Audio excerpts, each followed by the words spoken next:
아주 옛날 영화인데요. 실버스타 스텔론이 나와서 흥행을 했던 로키 시리즈 영화를 아시죠?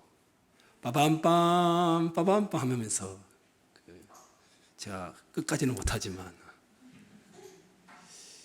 그 영화 1편에 아마 1편은 대부분 다 보셨을 거예요. 1편의 그 장면 중에 하나가 기억에 있습니다.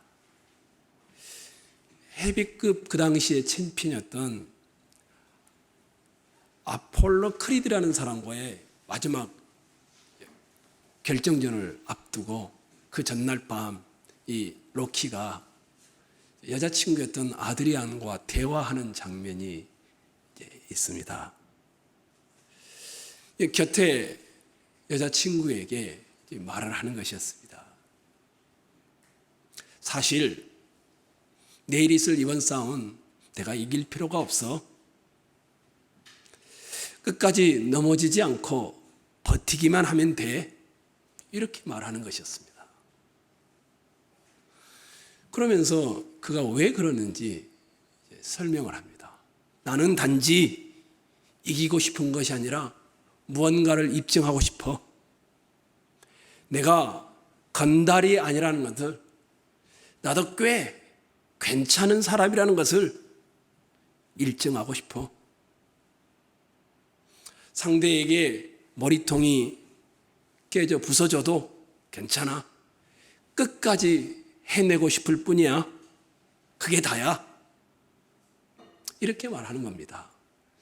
이 배경에는 아폴로 크리드라는 이 헤비급 챔피언이 그 당시까지 경기를 해서 한 번도 15라운드까지 끝까지 버틴 사람이 아무도 없었습니다.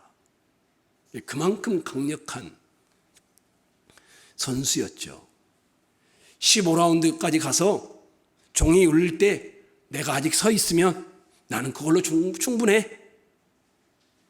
그때 나는 나 자신을 알게 될 거야. 나 이 동네 출신의 깡패가 아니라, 건달이 아니라, 그래도 내가 꽤 괜찮은 사람이라는 것을 이렇게 말을 합니다. 열심히 땀 흘리고 노력해서 결정전을 목전에 두고 목적을 성취하는 그 앞에서 자기가 불량배가 아니고 건달이 아니고 그래도 꽤 괜찮은 사람이라는 것을 입증하고 싶은 겁니다. 증명하고 싶은 겁니다. 이 장면을 보면서 그렇게 공부하고 그렇게 노력하고 열심히 살아온 우리의 모습을 보게 됩니다. 로키와 비슷하지 않을까요? 나 그래도 열심히 살았어. 꽤 괜찮은 사람이야. 아주 유명하거나 뛰어나지는 않지만 그래도 나 괜찮은 사람이라는 것을 사람들에게 알고 싶은 거죠. 혹시 여러분 중에 1982년도일 겁니다. 아마 제54회 아카데미상을 수상했던 영화 하나가 있습니다. 불의 전차라는 영화입니다. 이 영화는 1924년에 프랑스 파리에서 있었던 올림픽을 배경으로 하여 두 사람의 인생 스토리를 영화로 만든 겁니다. 실제 있었던 이야기입니다. 그 당시에 가장 타고난 스프린터였던 헤럴드 에브람이라는 사람과 에릭 리델이라는 사람입니다. 이 방과후에 가시면 아마 그 조그만 만화책인지 소설로 아마 그 책도 아마 있을런지 모르겠습니다. 에릭 리델이라는 사람은 이 파리 올림픽에서 쫙 해서 이제 마지막 결승전까지 올라왔습니다. 결승전 100m 달리기를 앞두고 있는데 에릭 리델이 포기를 합니다. 포기를 하는 이유가 뭐냐면 결승전이 하필이면 주일날 열린 것이었습니다. 그래서 자기는 주일날은 그렇게 할 수 없다라고 해서 포기를 해서 언론으로부터 어마어마한 비난을 받게 되고 그런 영화를 이제 만들어낸 것입니다. 근데 제가 여러분과 나누고 싶은 건 그 당시에 유태계 영국인이었던 헤럴드 에브람입니다. 이 사람이 의지를 불태우면서 이제 결승전을 앞두고 있고 타고난 스프린터입니다. 네, 앞두고 이런 말을 합니다. 자기가 왜 이렇게 열심히 운동해서 금메달을 따려고 하는지 눈을 들어 보게 할 거야.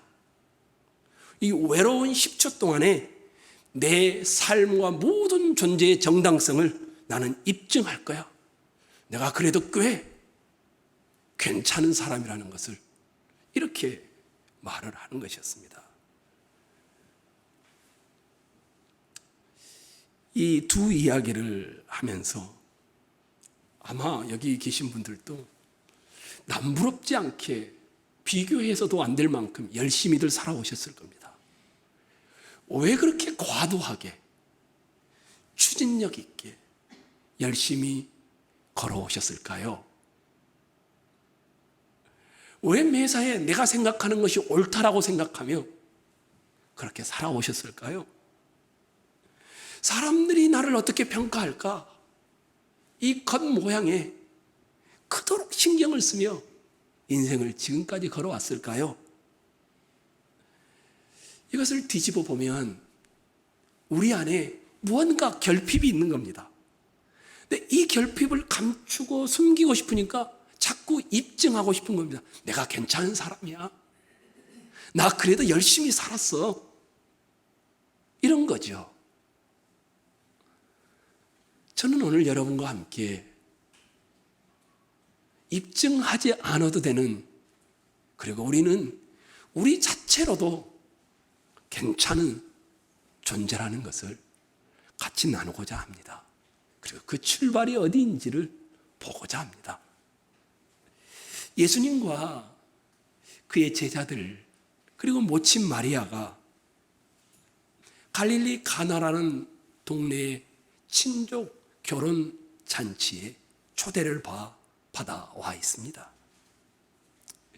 1장과 2장을 연결해서 보면 세례 요한이 예수님에 대해서 선포하면서 사람들이 예수님께로 오게 되고, 예수님을 만났던 사람들마다 내가 메시아를 만났어, 너도 와봐 라고 하면서 무리가, 이제 예수님을 따르는 무리가 있게 된 것이었습니다. 이런 때에 2장에 이 예수님에게 무언가를 기대하고 결혼잔치에 초대를 한 것이었습니다. 왜 이렇게 생각하는가 하면, 보통 한번 생각해 보십시오. 상식적으로 결혼잔치집에 포도주가 떨어지면 연회장에게 달려가야 합니다. 아니, 연회장에게 달려가지 않더라도 결혼잔치의 주연을 베풀고 있는 그 당시 문화에서 신랑에게 달려가야 합니다. 그런 것이 상례입니다. 그런데 포도주가 떨어지자 마리아는 예수님께 갑니다. 그리고 예수님에게 포도주가 떨어졌다라고 말합니다. 그러니까 뭔가를 기대하고 있는 겁니다. 뿐만이 아닙니다.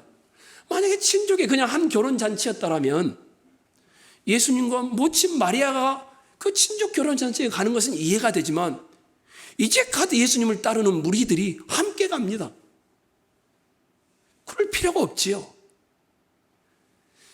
결혼잔치이긴 하지만 이들은 예수님과 그 일행을 초청한 이유는 무언가를 기대하고 초청한 겁니다. 이뿐만이 아닙니다. 1장에서 이미 예수님의 제자로 또 예수님을 보면서 많은 무리들이 예수님과 함께 세력을 얻고 있습니다. 이런 때에 결혼잔치에 초청을 한 것입니다. 이런 것들을 종합해보면 요한복음 2장에 나오는 이 혼인잔치는, 이 분위기는 그냥 일반 결혼과는 약간 다릅니다. 여러분, 한번 질문해 보겠습니다.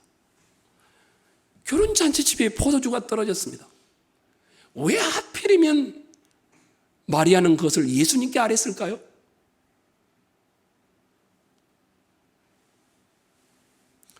포도주가 떨어진지라 예수의 어머니가 예수에게 이르되 그들에게 포도주가 없다, 이렇게 말합니다.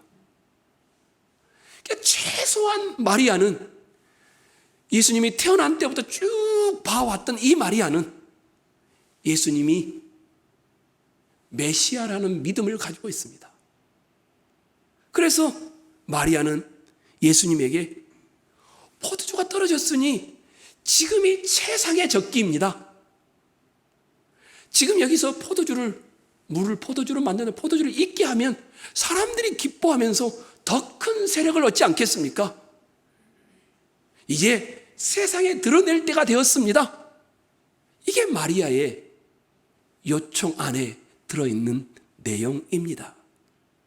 조금 더 마리아의 마음을 보자면, 예수님, 지금 사람들이 가장 기뻐하고 좋아야 될 때인데 포도주가 떨어진 겁니다. 이 기쁨을 계속할 수만 있다면 예수님은 지금 자신을 입증하는 것이 됩니다. 메시아라는 사실을, 승리의 메시아라는 사실을 드디어 첫걸음을 떼면서 갈 수 있는 것 아니겠습니까? 그러니 지금이 때입니다. 최적기라고 말합니다. 그런데 예수님이 마리아의 것을 거절합니다. 여자여, 존칭어이긴 하지만 그 존칭어는 아닙니다. 나와 무슨 상관이 있습니까? 내 때가 아직 아닙니다. 마리아는 지금의 예수님의 최적기라고 말하는데 예수님은 내 때가 아니라고 합니다. 마리아가 염두에 두고 있는 메시아가 이제는 깃발을 들고 꽂고 시작해서 승리의 영광을 얻어야 될 그 시기라는 것인데 예수님은 아직 아니라고 합니다. 이렇게 거절을 당한 마리아는 그 옆에 있는 하인들에게 이렇게 말을 합니다. 저분이 너에게 무슨 말을 하든지 그대로 해라. 마리아의 말, 내 때가 아니라는 말씀에 언제 주님의 때인지는 잘 몰라. 그 주님의 말씀이 정확하게 어떤 의미인지는 잘 모르지만 끝까지 주님을 신뢰하면서 자기를 고칩니다. 하인들에게 그분이 무슨 말을 하든지 그대로 해라. 그러면 우리는 질문이 이거지요.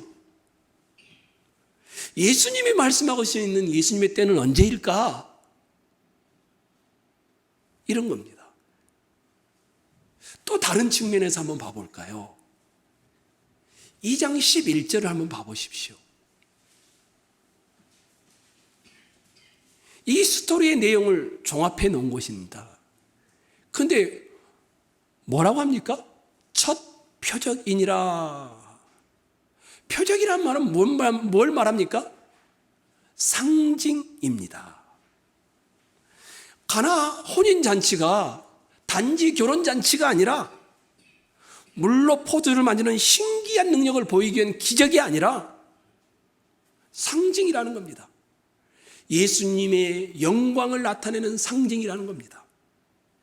이 표적을 통하여 예수님께서 드러내고자 하신 것은 예수님의 영광이 어떤 것인지를 드러내고 싶은 겁니다. 예를 들어보겠습니다. 포도주를 예를 들 수 있습니다. 잔치집에 포도주는 뭘 하기 위해서 있는 걸까요? 와인이나 술을 드셔보신 분들은 아시죠? 포도주가 왜 있습니까? 즐겁게 하는 겁니다. 즐겁게 하는 겁니다. 잔치의 기쁨이 충만하게 하는 것이 포도주입니다. 가나 혼인잔치에 예수님께서 포도주를 통하여 육신이 취하도록 만들기 위해서 물이 포도주가 되게 한 것이 아니라 신령한 은혜로 인한 기쁨이 예수님으로 인하여 시작된다는 것을 가르쳐주기 위해서 이 이야기를 하고 있는 겁니다. 그러면 언제 어떻게 그 신령한 기쁨이 마치 마시면 취해서 흥얼거리고 기뻐하듯이 그 즐거움이 언제 어떻게 오느냐? 이것이 우리가 보아야 합니다. 마리아는 그 때를 모른다고. 예수님은 내 때가 아니라고 말. 그러면 그 때가 언제이며 언제 우리는 그 즐거움을, 그 기쁨을 시작하고 누리느냐? 이겁니다. 5절을 보면 마리아가 하인들에게 너희에게 무슨 말을 하든지 그대로 해라 이렇게 돼 있잖아요. 7절을 한번 여러분이 앞을 보고 읽어보겠습니다. 7절 한번 읽겠습니다. 시작.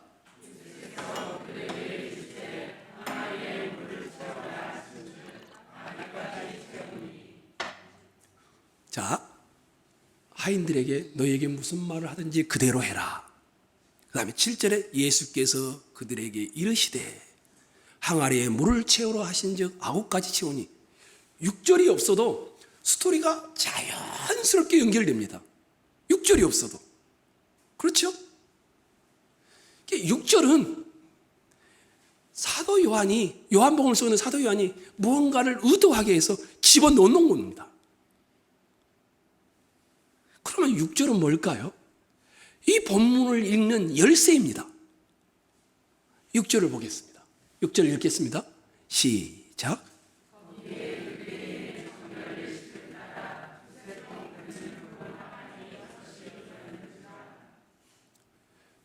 정결 예식.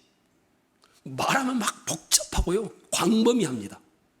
근데 좀 줄여서 잔치집에 손님들이 오면 유대인들은 어떻게 합니까? 반드시 손을 씻습니다. 그 항아리가 있는 겁니다. 그 항아리. 그 항아리가.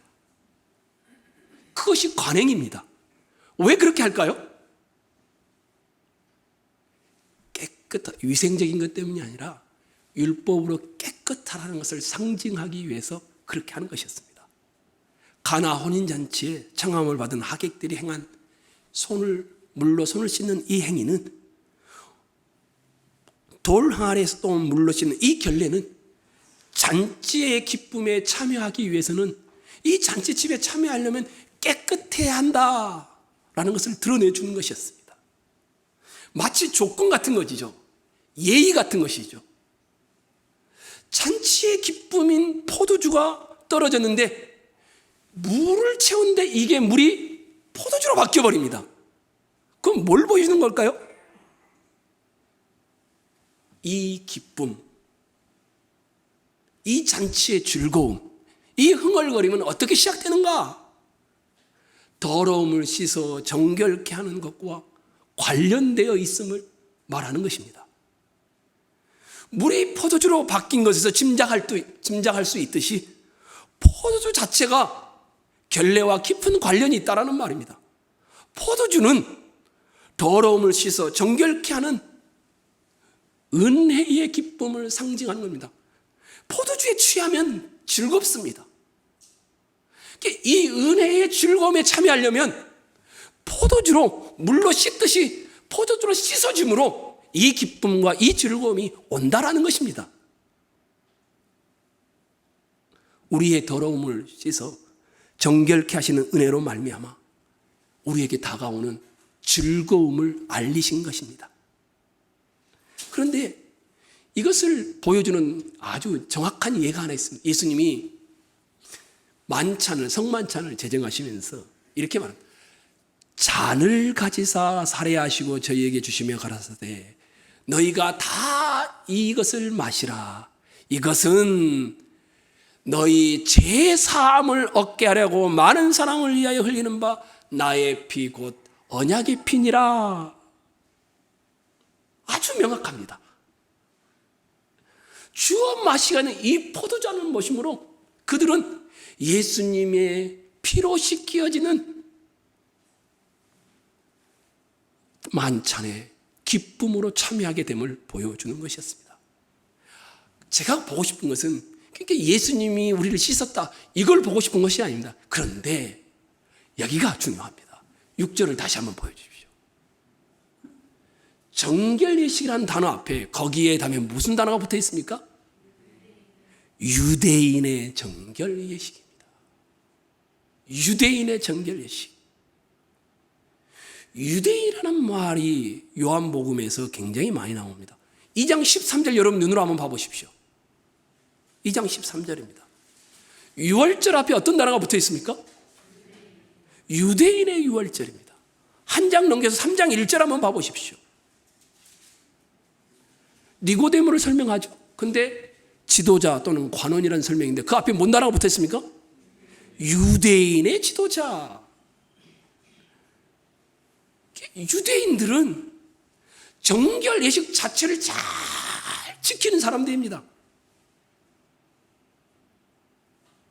그런데 그 정결 예식이 가리키고 있는 예수 그리스도에게까지는 나아가지 못합니다. 그 정결 예식이 가리키고 있는 그 포도주가 가리켜주고 있는 즐거움과 기쁨과 흥얼거림이 있는 예수 그리스도께까지 나아가야 하는데 유대인들은 정결 예식은 다 지키지만 거기까지 못 가고 있다는 것입니다. 그래서 정결 예식 또는 구약의 정결 예식, 옛 정결 예식 이런 표현을 쓰지 않고 요한복음의 요한 사도는 유대인의 정결 예식이라는 이 유대인이라는 단어를 부정적으로 자주 사용하고 있는 것입니다. 정결 예식은 그리스도를 통해서 완전한 정결을 보여주는 것이었습니다. 그런데 유대인들은 거기까지 가지 못하고 늘 이럽니다. 손을 안 씻고 들어가면 안 돼. 손 씻어야 돼. 그거 하면 안 되지. 저거 하면 안 되지. 이건 해야 되지. 이건 하지 말아야지. 늘 다른 사람이 지켜야 하고 지키지 말아야 할 것을 말하고 꾸짖고 가르치고 여기에 머물러 있다라는 겁니다. 자기들 앞에 그리스도가 있는데 성전 안에서 제사를 드리고 있는데 성전에 신 그 그리스도가 있는데 거기서 도둑질을 하고 있는 겁니다. 율법의 선생이고 율법을 가르치는 니고데모는 영생에 대해서 전혀 모릅니다. 어떻게 해야 거듭납니까?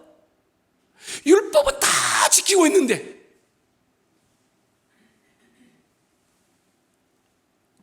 그래서 이거 하면 안 돼, 저거 하면 안 돼. 종교적 절차와 의식을 지키지만 한 발자국 더 나아가 그것이 가리키고 있는 그리스도께까지 가야 하는데 그래서 흥얼거리고 기쁘고 즐거움이고 영혼의 잔치가 열려야 하는데 종교인으로 남아있는 겁니다. 제가 천흥교회를 목회하면서 가장 큰 염려는 이것입니다. 여러분이 주의를 지키고 주께 감사하고 기도하고 헌금하고 봉사하고 다 좋습니다.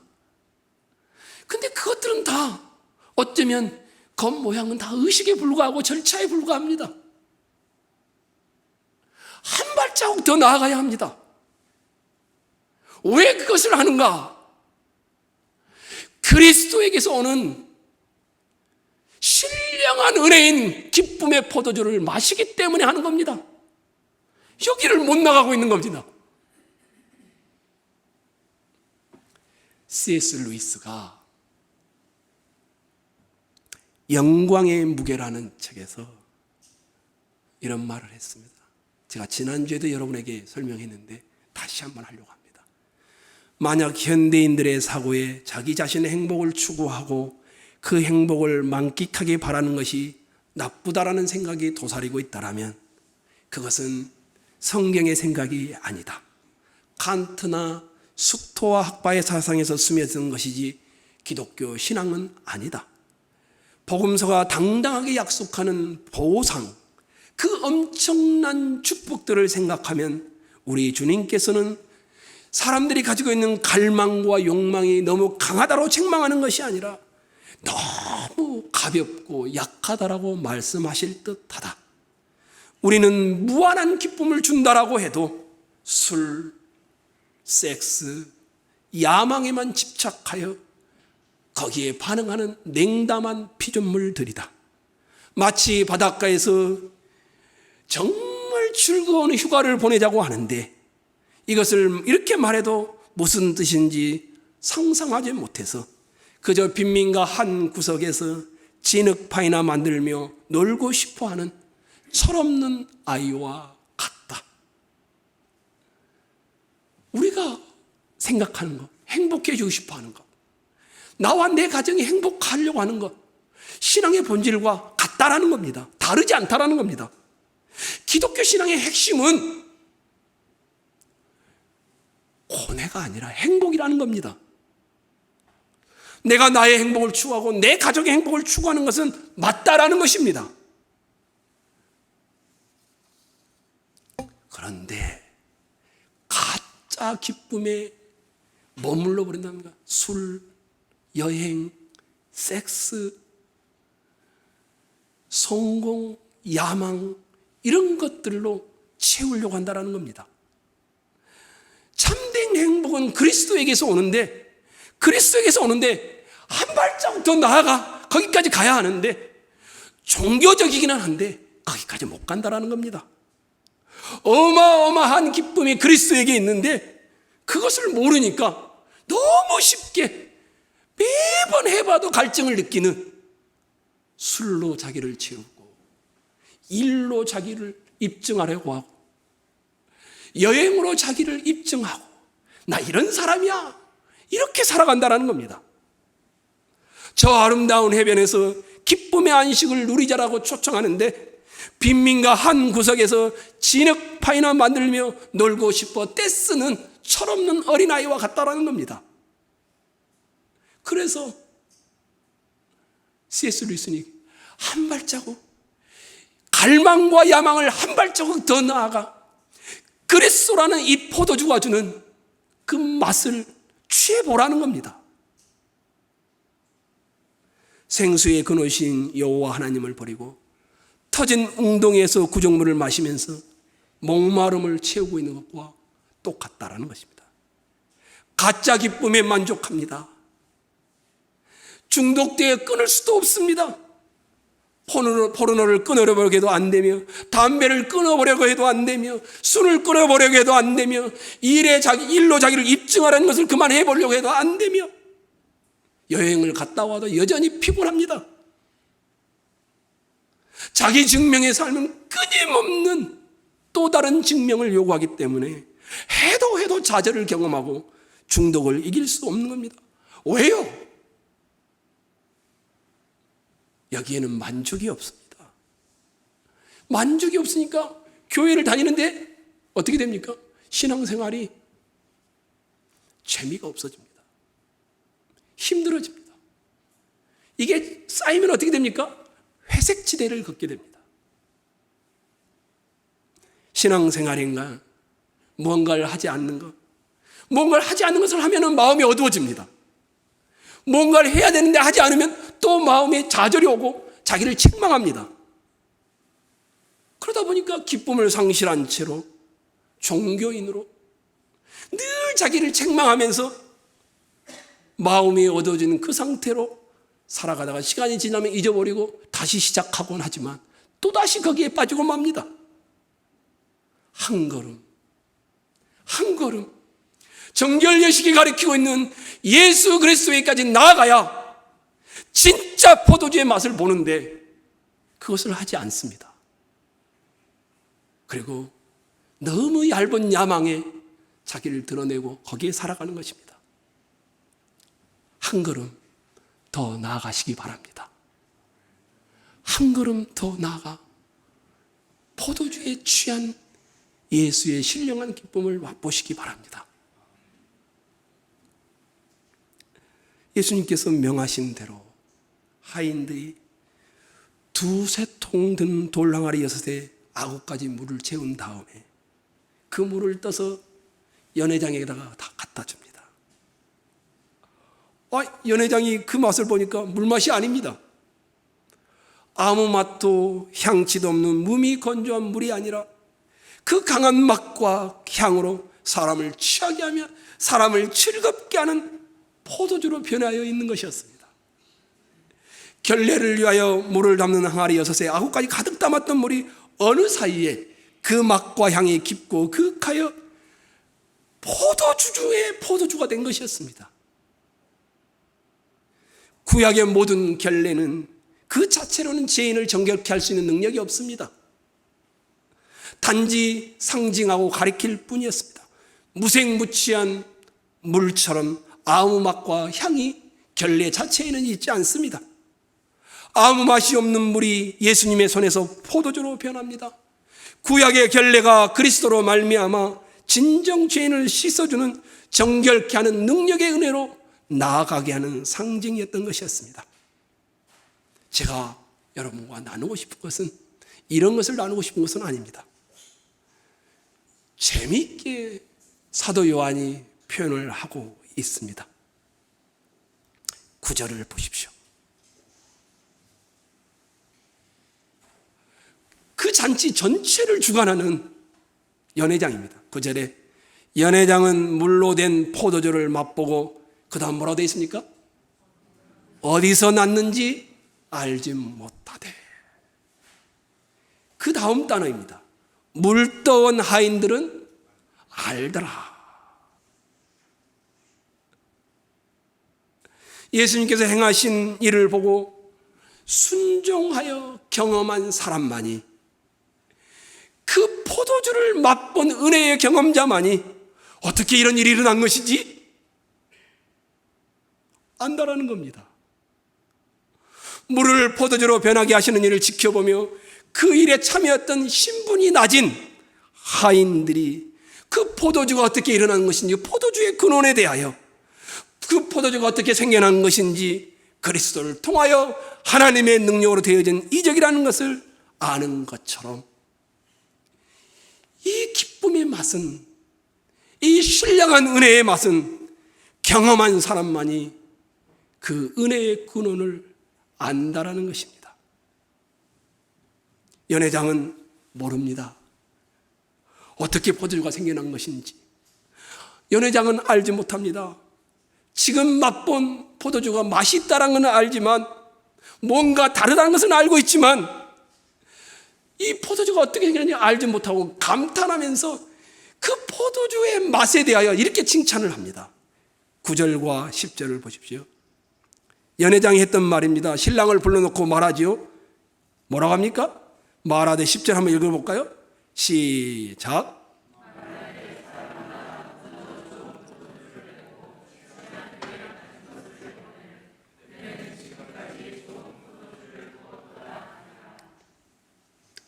당시의 상식이 그런 겁니다. 좋은 포도주를 내서 막 마시면서 취하면 이제 맛을 잘 구별 못 하잖아요. 술 드셔보신 분들 다 아시죠? 저도 먹어봤습니다. 마셔봤습니다. 취하면 잘 모릅니다. 그럼 그때는 질이 나는 포도주를 내놔도 사람들이 이것이 질이 낮은지 나쁜지를 모르는 겁니다. 그런데 연회장은 뭐라고 합니까? 사람마다 먼저 좋은 포도주를 내고 취한 후에 낮은 것을 내거늘 그대는 지금까지 좋은 포도주를 두었도다. 세상의 잔치는 아시죠? 시간이 흐르면 흐를수록 그 기쁨이 식어집니다. 질이 떨어지는 포도주처럼 쓸쓸하게 변질되어 가서 껍데기만 남습니다. 반면에 오늘 연회장이 경험한 이 잔치는, 아니 잔치가 계속되는데 갈수록 그 기쁨의 맛이 깊어지고 풍성해지고 귀중해집니다. 그래서 이렇게 그대는 지금까지 좋은 포도주를 내지 않고 가지고 있었도다. 이 말은 처음 보던 마지막이 더 맛이 좋다라는 겁니다.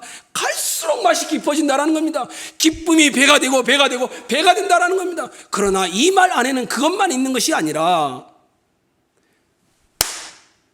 내가 한 발자국 더 나아갔더니 진짜 포도주의 맛을 알게 되었다. 이런 의미가 들어 있습니다. 죄인이 그처럼 오랫동안 간절하게 기다려온 천국잔치의 기쁨이, 이런 기쁨이었구나. 정결 예식을 행할 때는 이걸 지키느냐 마느냐 이거였는데, 종교인으로 남아있었는데 예수라는 포도주를 통하여 들어가 보니 이런 맛이구나, 이것이 진짜 포도주구나 알게 되었다는 겁니다. C.S. 루이스가 순전한 기독교라는 책에서 이런 말을 합니다. 여러분, 몸이 차가운 사람이 따뜻해지려면 어떻게 해야 합니까? 불에 가까이 가야 합니다.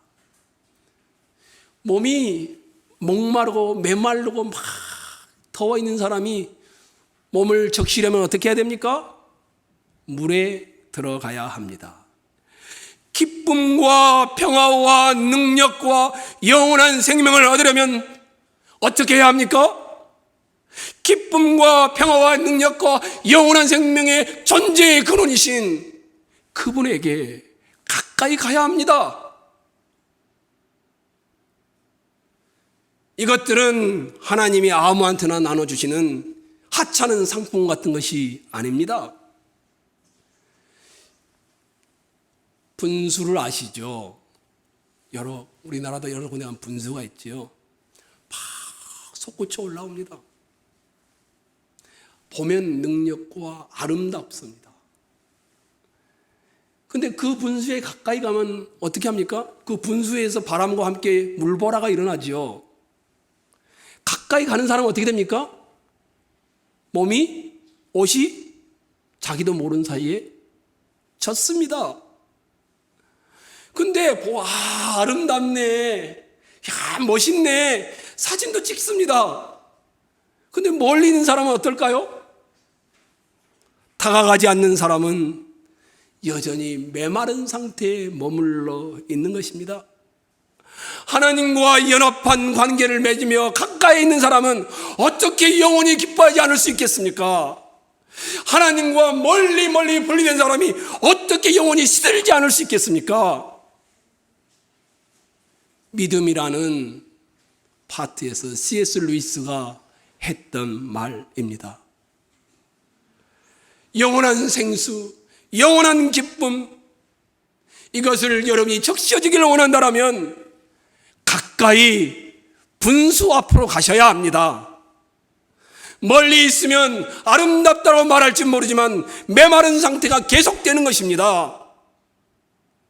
그리스도가 인생의 참 포도주가 되어 우리를 위해 피를 흘림으로 우리는 그 잔을 마시며 기쁨을 누리는 기쁨의 근원이 되신다면, 여러분이 적셔져야 한다면, 채워져야 한다면 기쁨으로 채워지기 위하여 그리스도께 가까이 가셔야 하는 것입니다. 한 발자국, 이 한 발자국을 더 가까이 가셔야 하는 겁니다. 이형범 목사님이 묵도를 하면서 디모데전서 1장 11절을 여러분에게 낭송했지요. 거기에 이렇게 합니다. 복되신 하나님의 영광의 복음을 따름이니라. 존 파이프라는 목사님이 이것을 번역을 달리했습니다. 그렇게 번역하면 안 된다. 행복한 하나님의 영광의 가장 기쁜 소식을 따름이니라. 이렇게 번역해야 된다는 겁니다. 하나님은 행복한 하나님이라는 겁니다.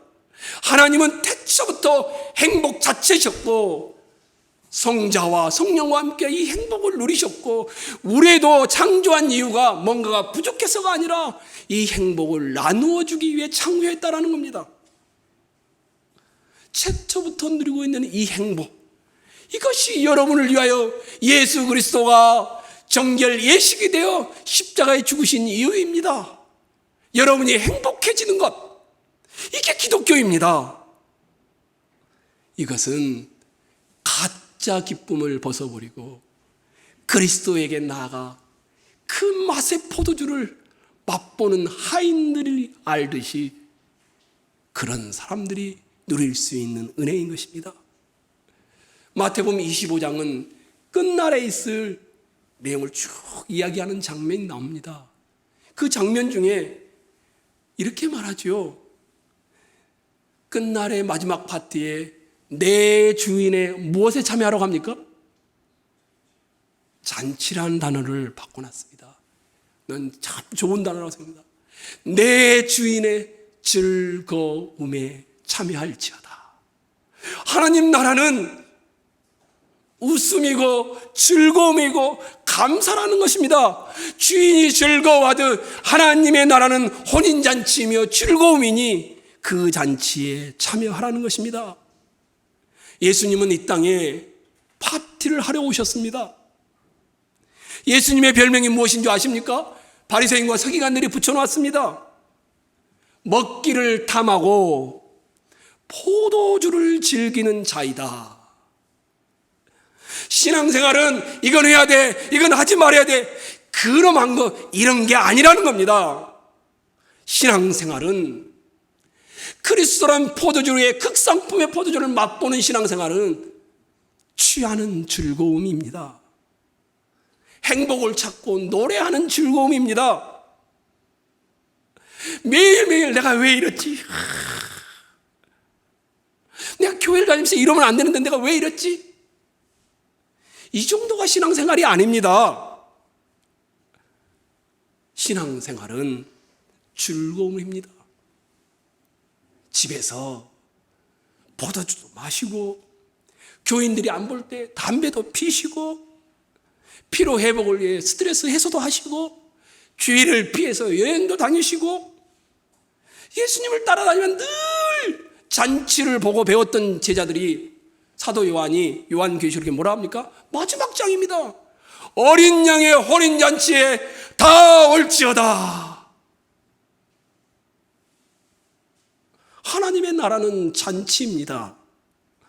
하나님의 나라는 기쁨을 주시는 것을 상징하는 것입니다. 이 기쁨을 그리스도라는 포도주에서 포도주의 은혜에서 맛보기를 원합니다. 성도 여러분, 더 이상 나 괜찮은 사람이야 입증하기 위해서 살지 않아도 됩니다. 나 그래도 이만하면 나 성공한 사람이야 그렇게 살지 않아도 됩니다. 우리 속에 기쁨이 일어나기 시작하면 어떤 일이 벌어진 줄 압니까? 입증하는 것이 아니라 자기의 못남을, 자기의 실패를, 자기의 실수를 드러내놔도 부끄러워하지 않습니다. 예수님께서 기독교의 본질을 이렇게 말했죠. 여러분이 성경 봉독했던 요한복음 15장에서 내가 이것을 너희에게 이름은 내 기쁨이 너희 안에 있어 너희 기쁨을 충만하게 하려 함이라. My joy is in you. 주님의 기쁨이 우리 안에 있게 하는 것이 신앙의 본질이랍니다. 나의 기쁨이 너희 안에 있어. 우리는 이 세상에서 천국으로 올라가서 기쁨을 누리는 것이 아니라 주님이 하나님 나라를 이 땅에 내려오게 하심으로 기쁨이 시작되었고 새하늘과 새 땅이 이루어지는 그날에는 완벽한 기쁨을 이 땅에서 누리게 될 것입니다. 성도 여러분, 예수님이 왜 오셨어요? 옆 사람을 보고 자기 자신을 보고 해봅시다. 웃음을 주기 위해서 왔습니다. 인상 쓰지 마시고 웃으면서 예수 그리스도는 우리 잔치의 주인이십니다. 그분은 여러분과 저에게 기쁨을 주려 오셨습니다. 그래서 그분의 정체성을 드러낸 첫 번째 표적을 결혼 잔치로 삼으셨던 것입니다. 우리가 즐거움이 있는 신앙생활, 삶의 생활 되시기를 소망합니다. 어떻게 가능할까요? 한 걸음 더 옮겨가셔야 합니다. 정결 예식을 넘어서서 유대인들이 가지 못했던 그 맛을 우리는 보아야 할 것입니다.